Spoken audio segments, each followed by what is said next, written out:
Alright, so in today's GBC module review, we're going to be looking at two different utility modules. And there are many examples of utility modules, but today we're going to be looking at a simple reservoir. This is Pinwheel's Sloped Stepper Reservoir. It can hold, a few hundred balls in here, like it holds quite a bit. And then we have Fernando Q's Return Module. And this is just a tester.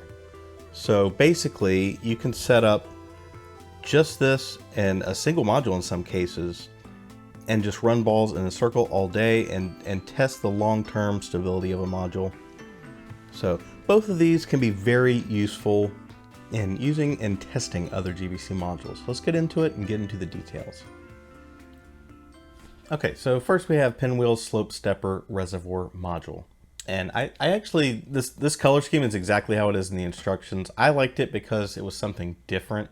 I'm trying to diversify my modules a little bit, so this worked well for that goal. And it was a fairly recent haul video where I got all of these pieces.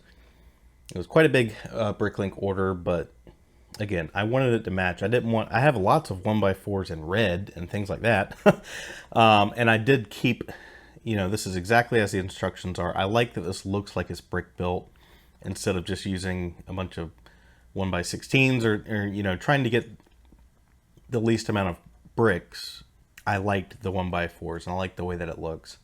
So on the back here, we have a Power Functions pole reverser switch. So it's under there if you can see it. And then this is the stepper gear train and then the camshaft there. So we'll go ahead and run it a little bit. I don't know how well it's going to like being upside down like this or on its side. And then again you have the switch here if you just want to quickly shut it off or if you need to change the direction. So you've got a nice big input bin here. This is a fairly standard design, it seems like. I'm not sure who originally came up with that. But you've got these big, I believe they're 8x16 tile pieces, basically. And you just got them sloped inward, and then you've got this one leading down into the steps here. So this is a module I usually run by itself on its own 9-volt regulator. So I can kind of adjust the speed and kind of set the pace of the layout. And I also use it just to store all of the balls when I'm done because again, I'm not doing conventions. I'm just doing this in my living room. So whenever I'm done running the layout, I simply switch this off and let all the balls build back up in here. And it's a really simple way to shut down, the whole thing. And honestly, there's not much else to say about it. We can run some balls through. Oops, what did I do?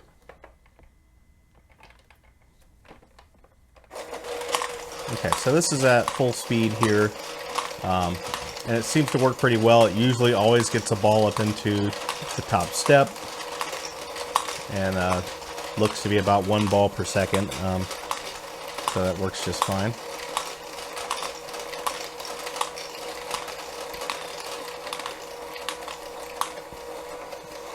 And yeah, not much to say about it. I mean, either one of these modules, they work very well. I didn't really deviate from the instructions much, so there's not a whole lot to say, but this can give you some ideas if you're looking for more tools to add to your toolkit. That's why utility modules, that's the way I see them. There are many different ones out there. Again, we're just covering these two simple ones now. I'd like to do some more in the future, like the ones that will test a batch of 30 balls feeding into a module and things like that.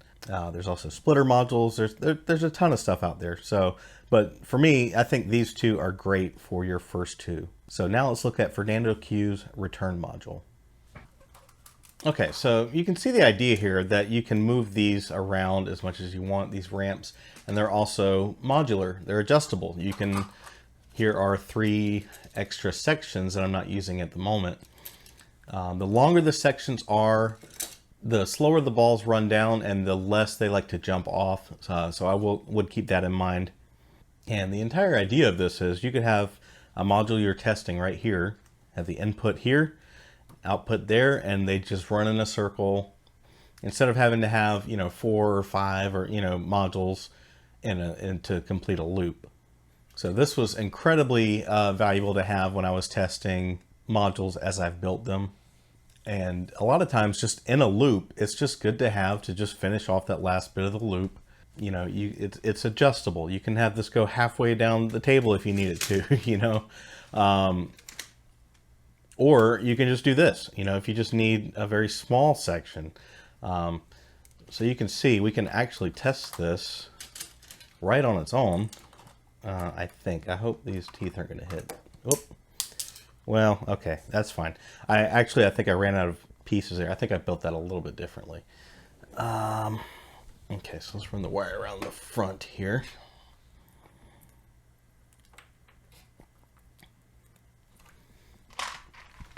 And I'm just gonna put some balls in there.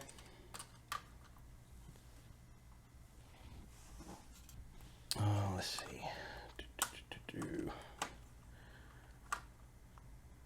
Let's try that. Yeah, or okay.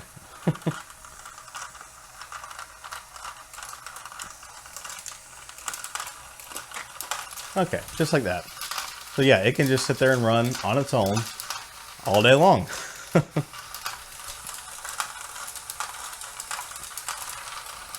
And when we're through, we'll just try to dump them back in here if I can get it right.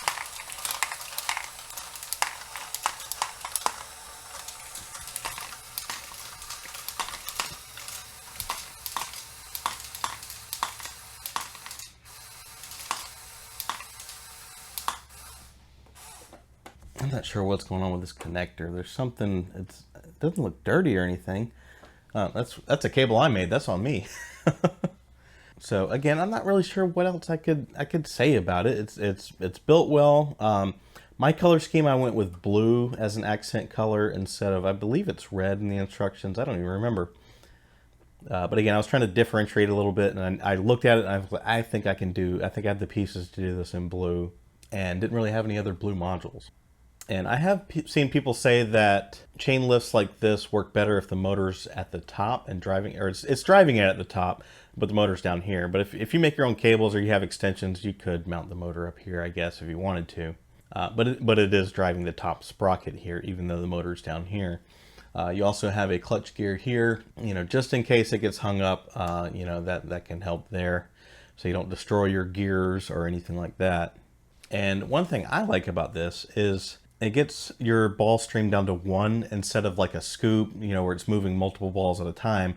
You've just got a steady stream of single balls. So if you want to incorporate some kind of counter, you know, you can do that. That's what I do. I put a lamp on one side and a light sensor on the other, generally more towards the top where they're moving slower. And then you could use an RCX or a Data Control Lab or an XT, you know, whatever you want to use to have a simple ball counter. So that's something I found very useful for it. So one thing I will note is, okay, we're bringing in Dune's version of Pinwheel's reveal ball pump. We're going to take a look at this part here. So this is where the balls drop through. And it's only going to work with certain modules. So it's kind of designed to fit in an 8x8, or sorry, 10x10 kind of on the outside, but 8x8 on the inside. So it would work fine in this module, and it would drop them in the back and they would roll right down. But let's say I just wanted to run both of these together. Well, there's nowhere to put this, you know, so it's something to keep in mind. But you could make your own output here, you know, like I said, the ramps are modular. You can extend them, you can make changes to them. But this part here, all the hard work's done for you, basically. And from here on out, you could do your own thing. There are also versions of this that use, I believe they're Akiyuki ramps. And if I'm not mistaken, Fernando Q has instructions to build a module like this that uses those style ramps. I think it's called Tester. But to me, this is much less parts intensive to build, or it was for me. I had these parts on hand, no problem. Whereas the Akiyuki ramps, you know, it's a lot of small pieces. It takes a lot more than you would think. So I appreciate having this version of it. So let's set up 3 modules. We'll use the return module, our reservoir, and we'll use the reveal ball pump, and we'll make a small loop here. Okay, so we're all set up. This is a very simple loop with only 3 modules. And again, it can only be done with 2, or just feed back into that if you want to. So let's drop one of these in. And I've got them all running off the same regulator here.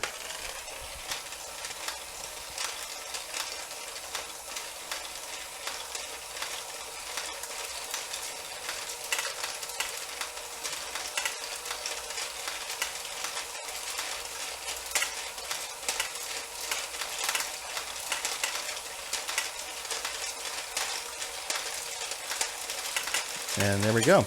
With this module, I did space the pins a little bit more than they were, just because I thought it was a little bit too fast. But again, that's something you can adjust, or you can run it on its own regulator to run at a slower speed if you wanted to. And then again, we have the power function switch here, so I can shut off the reservoir, and then everything else will just empty out until we're done. And we're dropping some balls, but it's okay. You're always going to drop at least a couple. That's just the way it goes. The only exception to the emptying out rule, of course, is going to be if you have a ball pump like this, where we're going to have 4 balls stored in there, and that's fine. But it just keeps everything, you know, if you need to pull all your modules and change things around, most of them will be empty. You know, you won't have just balls everywhere. So again, for my use case, these are great utility modules, and I'm looking forward to building some more. You know, I'd love to build like a Akiyuki's ball cleaner, things like that, but there is a little bit much for me. And from what I've heard, they don't even like to run on official Lego pumps. Like they have a separate air supply for them and things like that. And both of these will be linked in the description below, with links to the original videos and to the instructions on Rebrickable if you want to build your own. And if there are any modules that you would like to see me review, I generally do somewhat simpler modules. I only have so many pieces, and a lot of these I'm keeping together. I don't want to take these apart. So each time I build a new module, I'm generally having to place at least 1 bricklink order for them. But still, I'm open to suggestion, especially I'm interested in utility modules and things like that. So that's it for the day. I hope you guys enjoyed. We will see you in the next one.